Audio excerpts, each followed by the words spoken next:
Well, welcome back. P-Mill Bacon here, and that's right, I have finished Avowed. I am one of 2.3% people who've finished the game on Xbox Game Pass, which is about the same number of people who played it on Steam. I know, right? But yeah, no, all jokes aside, I seriously actually really enjoyed the game. I really had a great time with the game, and I'm not being sarcastic at all. I put about 45 hours into playing Avowed, and overall it was a pretty good experience, and I felt just kind of obligated to talk about it, just because I'm going to be one of the few people who actually finishes the game. So why the heck not? Let's make a video about it and discuss what it was like for me to play through the entirety of this game. So it took me about 45 hours to get through the entirety of the playthrough. And I'll talk about, I guess, some of the positives to start off with here. So number one, I think what carries this game more than anything has got to be the exploration. I think the world is beautifully crafted. You can tell there was a lot of love, attention, and detail put into the creation of this game. And I felt like it was just kind of a playground for people who loved going around into a beautiful mythological fantasy world and finding lots of treasure chests. And certainly there is a ton of treasure chests in this game, even enough for a pirate yakuza, you might even say. Yeah. So really enjoyed it. Anytime, even when I came across a yellow chest, a rare, a unique chest, I guess is what they call it. I still enjoyed finding that, even if it just had some crafting materials. It didn't always have a piece of gear in it or anything. It just sometimes had a nice piece of Adra, which is like a rare crafting material that you're looking for. I still generally enjoyed being able to find those chests in and around the world. And kind of, hey, look, if this game is just a large treasure hunt, that's what it is. And I think it does that extremely well, because it's like I say, beautiful world to explore. There's tons of nooks and crannies and parkour and things to find, and it just really, that element of the game is really fun. The other element that I think works really well is the combat. Now, I will say, by the end, I think the combat can get a little bit stale, but not quite as stale as the fish and chips that I ate last night from the dive bar down the street. I know. And despite that, it still felt really good. Like, you know, it was smooth, it was responsive, it was always fun to engage into the combat. I would just say by about, I don't know, 3/4 of the way through, you kind of have a feel for it. I think what it would have probably helped the game a lot is probably varying up some of those skills and some of the things that you can do within the field to make combat more interesting. Like, I'll give you a good example of, I played the Ranger, and I think a skill that was actually really cool and that worked really well is being able to summon. You can do almost a borderline summon build by the end of this game. I put all my points into summoning the bear as a Ranger. You can even pet the bear. I actually came up with a name for him, and I called him Yogi the Bear. Yep, Yogi the Bear. Everybody loves Yogi, right? I could have called him Boo Boo too, but he was a little big for that. And it was really fun. I think it just added a lot to the game to be able to bring in companions and have this big army with me, and like almost similar to like a summoner / necromancer build that you would see in other RPGs. I actually kind of just wish you could go deeper into those systems, and I would hope that in a sequel to this game, if we ever get one, which we may or may not, who knows, according to YouTube and some of the bigger streamers and video game experts out there, this game absolutely bombed and did terribly, even though the numbers say otherwise. If you actually look at data and past games that Obsidian Entertainment has put out and some of the actual facts behind it, if you actually dig into it, you'd know that this game kind of was just on par with a lot of their other games. But according to YouTube, this game is a complete failure, which, hey, look, that's fine. I understand. It didn't hit 200,000 plus concurrent Steam users, which is only in like the top, 3% of all games ever made. But okay, sure, whatever. It's an abject failure. I guess time will tell. And hey, maybe Obsidian is going to get shut down tomorrow. I don't know. We'll see. Time will tell. Something tells me probably not in my gut feeling. Anyway, so that's my small, I guess, criticism about the combat, but in no way did it really impact my overall experience. There was still lots there to do in terms of building out my character.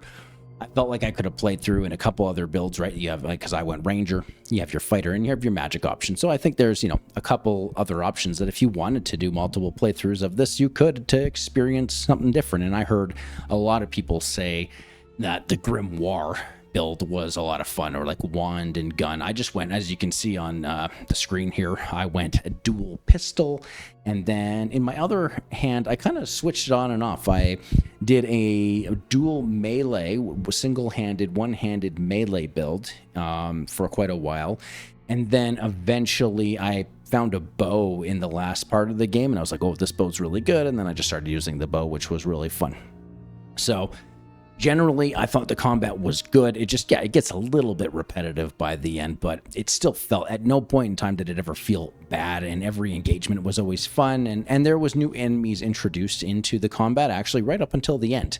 A lot of people have been complaining about there just being a lot of bears in the game, but as I like to say, Avowed does provide the bare necessities. Baloo, if you ever watched The Jungle Book. Beyond that, and the other thing that I think really helps this game a lot, the visuals. Like I say, this is a beautifully handcrafted world. I was playing on PC, on Game Pass, and at no point did I ever get tired of just walking around the world, looking at it, experiencing things within the world, and it was a visual feast the whole way through. I really enjoyed it. Probably the one thing that I would say maybe didn't always hit was some of the consistencies with character designs. Some of the character designs are amazing. To give you a good example of this, I think the woman who runs the brothel in Paradise looks fantastic. She's also, let's be honest, fairly attractive character. She was designed really well. Looks great. I think a lot of your allies actually look pretty good too. I think Giovanna is pretty cool. From the moment I met her, I was like, oh, I hope she's in our party, and she ended up being in our party, which was awesome. I actually like Yatzli's design, even though she's a little, off kilter, kind of e-girlish, weird. Her brain is kind of a little bit scattered. Still thought her design as a character was pretty good. Of course, Kai's awesome. If you like fish people, if you're into fish people, I think you'll really be into this game. Let's just say that it certainly got me by the gills, no doubt about it. Yeah, and people said there was no fish in this game. I don't know. I've found plenty of fish people, so maybe the fish actually evolved and came onto land and started walking around because they turned into real people. So I guess that's what happened. The music was pretty good. We're listening to the music right now.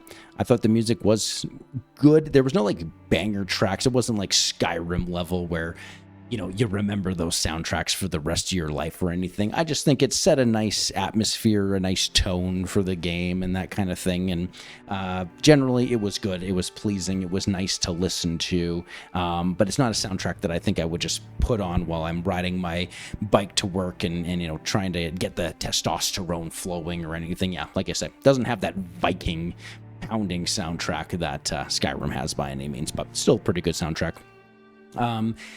Characters. Now, one thing I will say, so mixed bag on some of the characters, and I felt like generally the same way about these characters and the story as I did about Outer Worlds. I think there's some highs, there's some lows, and I think sometimes some of the reactions and responses from some of the characters are at times just kind of strange, not even bad necessarily. And it could just be because it's like anytime you're playing a game like this where there's dialogue options, you have to choose different things for what you're going to say, and like getting a really consistent response from characters can always be kind of a little bit interesting. I'm sure from a design perspective, that's pretty hard to engineer that kind of thing. I totally get it. But yeah, there's moments I'm like, okay, that's like a weird response from this character. It's almost like they were expecting me to say something different, but I didn't choose that dialogue option. I kind of did play as like the asshole, but then, I was also kind of a little bit merciful as well. So I didn't always give the asshole option all the time. But yeah, there was just slight moments, but by no means did it ruin the experience on the character end or anything. And I will say, I did see some people saying like, there's no deep options here. None of your choices matter. It doesn't matter what you say. It's always going to end up being the same outcome. Like that is not true, even in the slightest. Okay, so there's actually 3 examples I can think of off the top of my head, and I want to talk about one in particular. And if you played, even at the beginning of the game, you might have already experienced this, but I'm not going to spoil too much here. Okay, very, very mild, light spoilers for the beginning and the end of the game, I suppose. And yeah, won't get too deep into it here, but there is, if you explored enough of the opening area, chapter 1, you're going to come across a quest where you go down into an underground cavern, essentially, and you're going to run into a dude who's all like gold and bald. He kind of, I don't know, looks like a, Midas touch, Jeff Bezos kind of dude. And he's basically kind of got like his own little temple and, I don't know, religion thing going on down there, very cultish. And he's like, yeah, I built this giant machine of this, like, I don't know, humanoid robot that essentially I want to put the soul of my god into it. Okay, sounds cool. I don't mind. I'll help you with that. So you go and find this piece that he needs to kind of get the machine up and running. You come back, things don't work out exactly as planned, and then you have some choices to make. And one of the choices that you can make is you can kind of, if I remember correctly, you can kind of choose to make the machine, or tell him that the machine is inoperable. It's not going to work the way he thinks, and then you can kind of keep it for yourself. You'd be like, no, I'm going to keep this giant-ass robot for myself and put my god into it, because that's what this game's all about. You're a god, like, you got a god in your head talking to you. It's kind of like you've gone a little bit crazy, a little bit schizo, and it's weird, right? It's there's something wrong with your character. He's not all there, but, we're infested by a god. So, anyway, you do all that, and at the end of the game, if you pick the right choice, if you do what I did, where you're like, I'm going to save this robot vessel for myself, there's some really hilarious stuff that happens at the end of the game that I was just like, really? That's the cap of that story? That's hilarious. I was not expecting that. It's actually very wholesome and very nice. So look for that quest. It's actually one of the best quests in the game. It's really fun, and it has an interesting outcome that literally impacts the end of the story. And there's multiple instances of this that will lead to different dialogue options with different characters and different outcomes, and there's ways around it. At the end of chapter 2, for example, there's this huge event that happens, and I was like, what is happening right now? This is seriously happening? I was like, this affects a lot of NPCs. There's all this stuff going on. And then it occurred to me after reading other people's comments online that, you can actually completely avoid this outcome altogether. This doesn't even need to happen. If I had just done things a little bit differently and I felt really bad, I almost wanted to go back. We don't. We never go back. We adhere to our choices. So yeah, overall, honestly, even the story is fine. I think I was more engaged with the story than the Outer Worlds. Still think the Outer Worlds was decent. It was fun. I still enjoyed the Outer Worlds. The reason I'm playing Avowed is because of the Outer Worlds, because I had a good time with that game, and I think that's really the standard that we should be stacking this game against. I'm not going to say I'm a hardcore Obsidian fan. I have never played the Pillars of Eternity games. I kind of actually think I'm going to do that now. I've also seen other people talk about, what's the other game? Tyranny. Apparently Tyranny is a very good game as well, so I might go and check out some of this stuff now. And however, that being said, I have played several of Obsidian's past releases in the last 5, 6, 7 years. I've played Outer Worlds. I've played Pentiment. I have played Grounded. Of course, I've played Fallout New Vegas. Everybody's played Fallout New Vegas. I know that's not, people say, oh, it's not the same studio anymore. I mean, okay, sure. Maybe some of the same people aren't working there. But I think the heart and soul is still relatively intact. At least they understand the assignment that's given. And not maybe this didn't click with everybody. And hey, look, if you're like, I didn't like Avowed. I didn't like the characters. It didn't speak to me. That's fine. That's okay. There's nothing wrong with that. But the last part of the thing that I want to talk about here is what I would like to call Avowed derangement syndrome.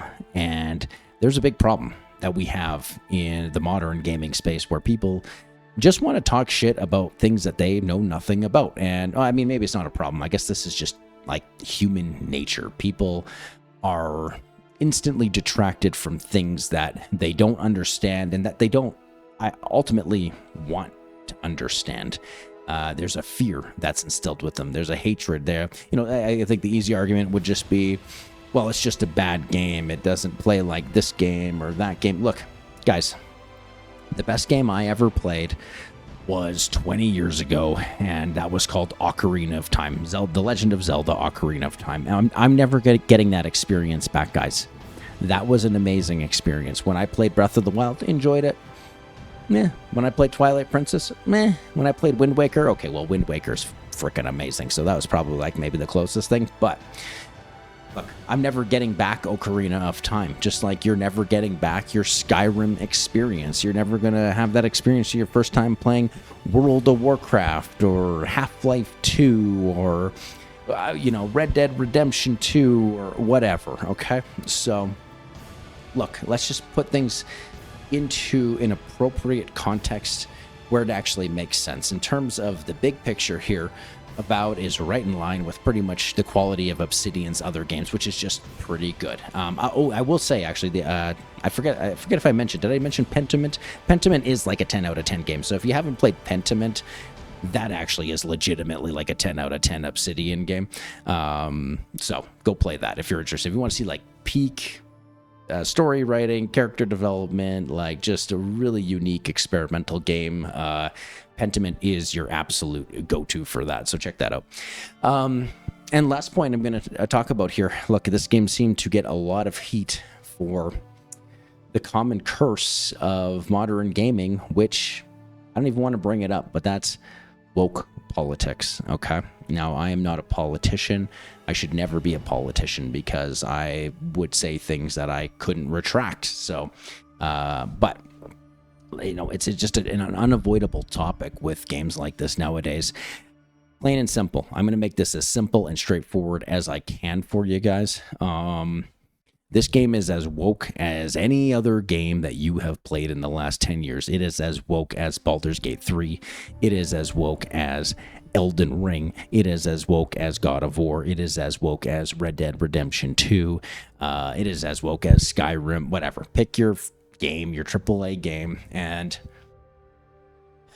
there's nothing different about it, guys. There's literally nothing different. If you can provide me a side-by-side example of how this is any different, it's just not, unfortunately. Now, there is, okay, spoilers, mild spoilers again. There is one of the main characters, okay? He's gay, okay? I know, he's gay. That's right? Yeah, but in all seriousness, not a big deal. And this stuff is in every game. And if it's a good game, people seem to be totally fine with it. The one game that people keep comparing Avowed to is Kingdom Come Deliverance 2. And even that, apparently, I haven't played it myself. Yeah, not at this point. Maybe we'll try it out.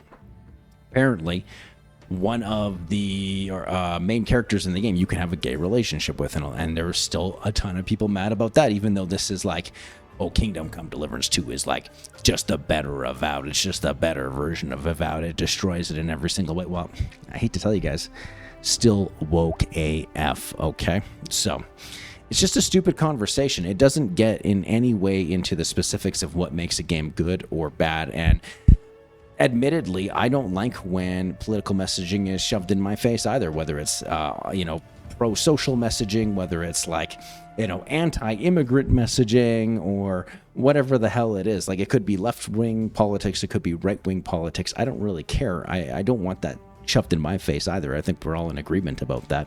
But to get mad about something that literally doesn't even exist, or that it doesn't have an impact on the immersion of the game, it just doesn't. That's just, I think Avowed's getting, there's a lot of misinformation about Avowed around that particular topic that I think is very misleading, and it's unfortunate because people are going to avoid playing the game. I just wish there was some honesty and transparency, and if this game's so damn woke, then hey, look, put together, a 3-hour compilation about all the woke shit in this game, and then tell me you can't find that in any other video game that you've ever played, because you basically can, at least in like a deep story RPG like this where you're interacting with lots of characters and having lots of discussions, and there's nothing unique about Avowed in that sense at all.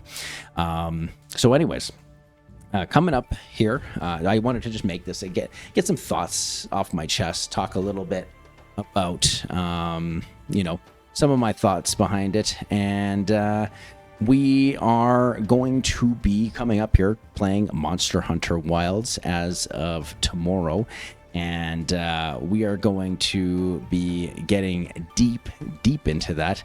And when I say deep, I mean like 12 inches, which is still not enough for Yatsli, if you know what I'm saying, right? And so,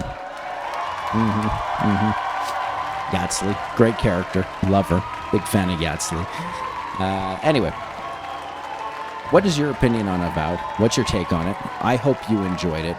I had a good time. I think it's important to look at games in a microcosm of what they actually are and not compare every single game to like the top 1% of all performing games of all time, and to be reasonable and to be open-minded and to just enjoy things for what they are and have a good time and enjoy life. That's generally my philosophy on gaming, and that's why I'm here. I'm just going to be talking about and playing games that I'm interested in. So thanks for watching. And we'll be back with some Monster Hunter Wilds this weekend, which is going to be woke as hell.